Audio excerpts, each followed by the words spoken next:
Welcome to Shivaji studio. ఈ రోజు మన టాపిక్ మన జోగి రమేష్ ఏదో మాట్లాడుతున్నాడు, ఒకసారి విని కౌంటర్ ఇచ్చే ప్రయత్నం చేద్దాం. చూడండి మీరే ఏం మాట్లాడుతున్నాడు. నా కుమారుడు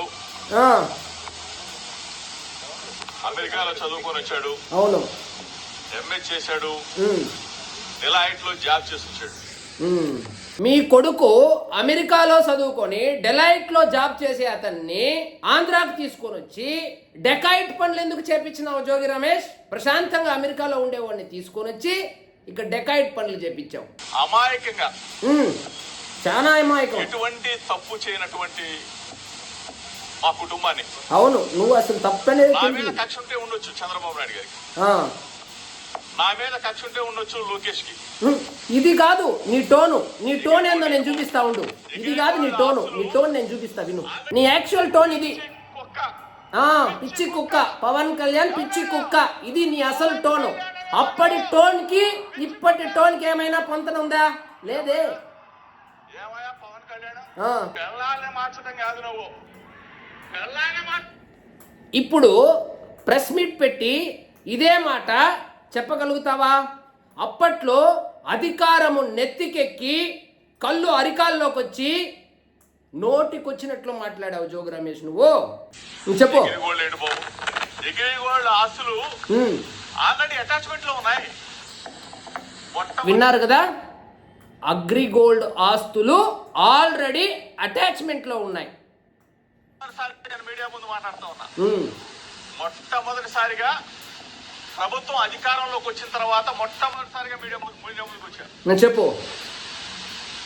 ప్రభుత్వం ఏదైనా మంచి చేస్తే మంచి చెప్దామని చెప్పి అనుకున్నాం, కానీ ఈరోజు మంచి చేసినా కూడా, ఒకవేళ మంచి చేసినా కూడా నువ్వు కానీ ప్రెస్ మీదకు వచ్చి చెప్తే జగన్మోహన్ రెడ్డి తోలు తీసేస్తాడు. అట్లేమన్నా ట్రై చేసేవు? అటాచ్మెంట్ లో ఉన్న భూముల్ని ఎవరన్నా కొంటారా? అటాచ్మెంట్ లో ఉన్న భూములని ఎవ్వరు కొనడు, ఒక జోగి రమేష్ తప్ప. అది కూడా 2300 గజాల భూమి. ఆ 2300 గజాల భూమిని 2300 గజాలు నీకు చాలా చిన్న విషయం. మీదంతా మీ రేంజ్ అంతా 100 ఎకరాలు 1000 ఎకరాలు కదా. ఈనాడు పేపర్లో పబ్లిష్ చేసిన తర్వాత మా బాబాయ్ గారు, నా కుమారుడు ఏ విధంగా అయితే మనం కొనుగోలు చేస్తామో అట్లానే కొనుగోలు చేసి, ఇంతకు ముందేమన్నాడు, అటాచ్మెంట్ లో ఉన్నటువంటి భూములను ఎవరైనా కొనుగోలు చేస్తారా అన్నాడు. ఇప్పుడేమంటున్నాడు, లీగల్ గా కొనుక్కున్నాడంట. రిజిస్ట్రేషన్ చేసుకున్నాడంట. వేరే వాళ్ళకి అమ్మటం జరిగింది. అంటే ఏ విధంగా అంటే అటాచ్మెంట్ లో ఉన్నటువంటి అగ్రిగోల్డ్ భూములను ఈయన కొనుగోలు చేసి వేరే వాళ్లకు అమ్మానని ఆన్ రికార్డ్ చెప్తున్నాడు. చూడండి మళ్ళీ. సబ్ రిజిస్టర్ ఎట్లా రిజిస్టర్ చేసినాడు? నువ్వు ఎట్లా కొన్నావు? నువ్వు ఎట్లా అమ్మినావు? అంటే అభం శుభం తెలియని నా కుమారుడి మీద.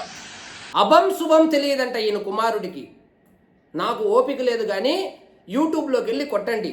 ఈయన కుమారుడు అధికారంలో ఉన్నప్పుడు ఎంత నోటి దూల ప్రదర్శించేవాడు మీకే తెలుస్తుంది.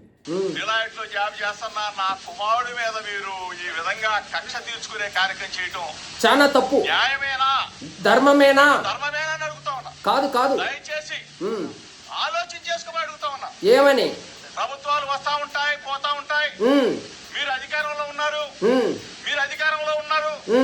దయచేసి ఒకసారి ఆలోచన చేసుకోండి. ఇది కాదు, మీ మీద ఇది కాదు నీ వాయిస్ ఇంకోటి ఉంది, చూపిస్తా ఉండు. ఎవరైనా నీ నిజ స్వరూపం చూడు. వేరే పార్టీ తరఫున వార్డు నంబర్ గా నిలబడ్డా వాళ్ళ ఇంట్లో మన పథకాలు తీసుకుంటూ జగనన్న ఇస్తున్న పథకాలంట వ్యతిరేకంగా నిలబడితే మాత్రం వాళ్ళ ఇంట్లో ఉన్న పెన్షన్, వాళ్ళ ఇంట్లో ఉన్న కాపు నేస్తం, వాళ్ళ ఇంట్లో ఉన్న అమ్మఒడి ప్రతి ఒక్కటి కూడా కట్ చేసి సమస్య. వార్డు మెంబరుగా ఎవరైనా ఈయనకు వ్యతిరేకంగా కానీ ఈయన నిలబెట్టిన అభ్యర్థుల మీద పోటీ చేస్తే కాపు నేస్తం తీసేస్తానని కాపుల్ని బెదిరిస్తున్నాడు. ఇది నీ అసలు టోను. అధికారంలో ఉన్నప్పుడు నీ టోన్ ఇది. ఇప్పుడు బీద అరుపులు అరుస్తున్నావు. 5 కోట్ల మందికి ఇచ్చిన ప్రజలకు ఇచ్చిన వాగ్దానాలు వాగ్దానాలు అమలు చేసే విషయం వాళ్ళు చూసుకుంటారు. వాగ్దానాలు అమలు చేస్తే 2029లో మళ్ళీ అధికారంలోకి వస్తారు, లేదంటే లేదు. నీ విషయం చెప్పు. నీ అగ్రిగోల్డ్ భూములు నువ్వు కొట్టేసింది దాని గురించి చెప్పు ముందు. ఆలోచించేయండి. ఆ సూపర్ 6 అమలు చేస్తే అందరూ కూడా ఆనందంగా సూపర్ 6 కాబట్టి సూపర్ 12 అమలు చేస్తారు. నీకెందుకు చెప్పు. పాలిటిక్స్ చేస్తూ అభంశుభం తెలియని పిల్లల మీద ఏంటి సార్ ఇది? అవును, దయచేసి మీకు కూడా పిల్లలు ఉన్నారు. అవును, నీకు కూడా పిల్లవాడు ఉన్నాడు. ఉన్నాడు. మీ ఇంటికి ఆ. మా ఇల్లు ఎంత దూరమో, అవును, వాళ్ళ ఇంటికి మీ ఇల్లు ఎంత దూరమో మీ ఇంటికి వాళ్ళ ఇల్లు కూడా అంతే దూరం. దయచేసి ఆ, తెలుగుదేశం పార్టీ యావత్తుకు చెప్తా ఉన్నా, అవును, ఒక బలహీన వర్గాల వ్యక్తి ఆ, జోగి రమేష్ అవును, కృష్ణా జిల్లాలో ఉమ్, అంచెలంచెలుగా ఎదిగాడు. అవును, ఒక బలహీన వర్గాల వాడు, అవును, ఒక గౌడ కులస్తుడు ఆ, ఎదిగితే క్యాస్ట్ కార్డు వాడుతున్నాడు, గౌడ కులస్తుడంట. నువ్వు కబ్జాలు చేసినప్పుడు వచ్చిన డబ్బులు గౌడ కులాస్తులకు పంచినావా జోగి రమేష్? నీ అక్రమ సంపాదన మొత్తము గౌడ కులస్తులకు ఏమైనా పంచినావా? అప్పుడు నీకు గుర్తుకు రాని గౌడ కులస్తులు ఈరోజు నీ మీద అరెస్టు జరిగితే, నీ కుమారుణ్ణి అరెస్టు చేస్తే గౌడ కులస్తులు గుర్తుకొచ్చినారా? అమర్నాథ్ గౌడ్ అనే ఒక కుర్రాన్ని చంపేసి చెరుకు తోటలో నిప్పు పెట్టినారు, గుర్తుందా జోగి రమేష్? దాని మీద దీక్ష చేస్తుంటే వాళ్ళ మీద లాఠీ చార్జీ చేపించారు తమరు. అప్పుడు గుర్తుకు రాలేదా గౌడ కులస్తులు? నీ కుమారుణ్ణి అరెస్టు చేస్తే గుర్తొచ్చినటువంటి నీ కులం అమర్నాథ్ గౌడ్ని అకారణంగా అన్యాయంగా మర్డర్ చేసి చెరుకు తోటలో కాల్ చేస్తే ఎందుకు గుర్తుకు రాలేదు గౌడ కులం మిస్టర్ జోగి రమేష్? మమ్మల్ని జైలు పాలు చేస్తే మీరు ఆనందం పొందుతారు. ఏంటి దుర్మార్గం? నిజంగా తప్పు చేసుంటే, నిజంగా మా కుమారుడు తప్పు చేసుంటే, ఇంత చెప్పి మళ్ళా తప్పు చేయలేదంటావు? మీకులాగా వాళ్ళకేం పని లేదా? ఏమి చేయకపోతే ఊరినే వచ్చి అరెస్ట్ చేసేకి? ఈ రోజు ఒక సామాన్యుడిగా చెప్తామన్నా, ఒక బలహీన వర్గాల వ్యక్తిగా చెప్తామన్నా, మళ్ళా బలహీన వర్గానికి చెందిన వాడంటావు. చేసేదన్ని లంగా పనులు, మళ్ళా బలహీన వర్గానికి చెందిన వాడంటావు, మళ్ళా గౌడ కులస్తునంటావు. ఆయన దేవుడు ఉన్నాడు. ఈ రోజు మీరు అధికారంలో ఉండొచ్చు, ఉంటారు, మీరు మమ్మల్ని పొక్కొచ్చు, కేసులు పెట్టొచ్చు, పెడతారు. తప్పు చేస్తే కేసులు పెట్టుకుంటా ముద్దు పెట్టుకుంటారా? మీరు ఇంత దుర్మార్గంగా ఒక చిన్న కుర్రోడు అగ్రిగోల్డ్ భూములు కొట్టేసిన అతను చిన్న పిల్లోడు చిన్న పనులు చేయాల. అగ్రిగోల్డ్ అనే వాళ్ళే దొంగలంటే దొంగల భూములనే కొట్టేసినాడు ఈయనెంత పెద్ద దొంగగా ఉండాలి ఒకసారి ఆలోచించండి. మార్చుకోండి. ఇది ప్రజాస్వామ్య వదలరా, ఇది గుర్తించండి. ప్రజాస్వామ్యులారా గుర్తించండి.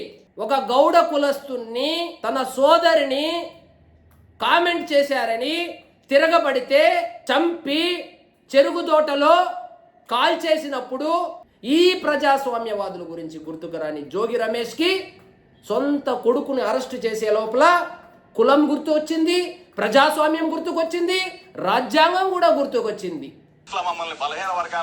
మళ్ళా బలహీన వర్గాలు బలమైన వర్గం అంటావు. ఇంకా నయము, నేను బలహీన వర్గానికి చెందిన వాడిని, మిగిలినటువంటి ఆ అగ్రిగోల్డ్ భూములు కూడా నా మీద ట్రాన్స్ఫర్ చేసేయండి, నేను అమ్ముకుంటానని చెప్పలే. అక్కడి వరకు సంతోషం. మరి ఇతను న్యాయంగా ధర్మంగా తెలుగుదేశం పార్టీ ఆఫీస్కి వెళ్ళి చంద్రబాబు నాయుడికి వినతి పత్రం ఇద్దామని పోయినాడంట.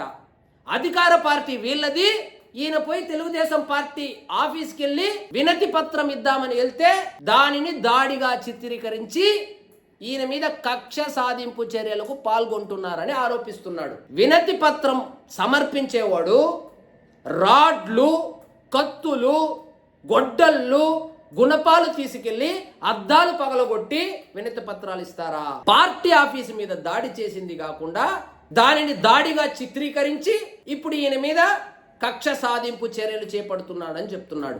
జోగి రమేష్ గుర్తుపెట్టుకోవాల్సింది ఒకటి, చట్టం ఎవడి చుట్టము కాదు, అధికారము శాశ్వతము కూడా కాదు. ఒకసారి యూట్యూబ్లోకి వెళ్ళి జోగి రమేష్ అని కొట్టు.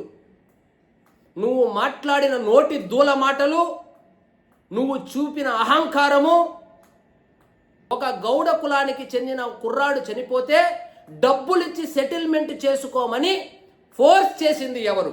అందుకే చెప్పేది, అధికారం ఉన్నప్పుడు అణిగి మణిగి ఉండాలి జోగి రమేష్. ఇదండి ఈరోజు మన టాపిక్. మీకు ఈ వీడియో నచ్చినట్లయితే లైక్ చేయండి, షేర్ చేయండి, ఛానల్ మాత్రం సబ్స్క్రైబ్ చేసుకోవడం మర్చిపోవద్దు. జై హింద్.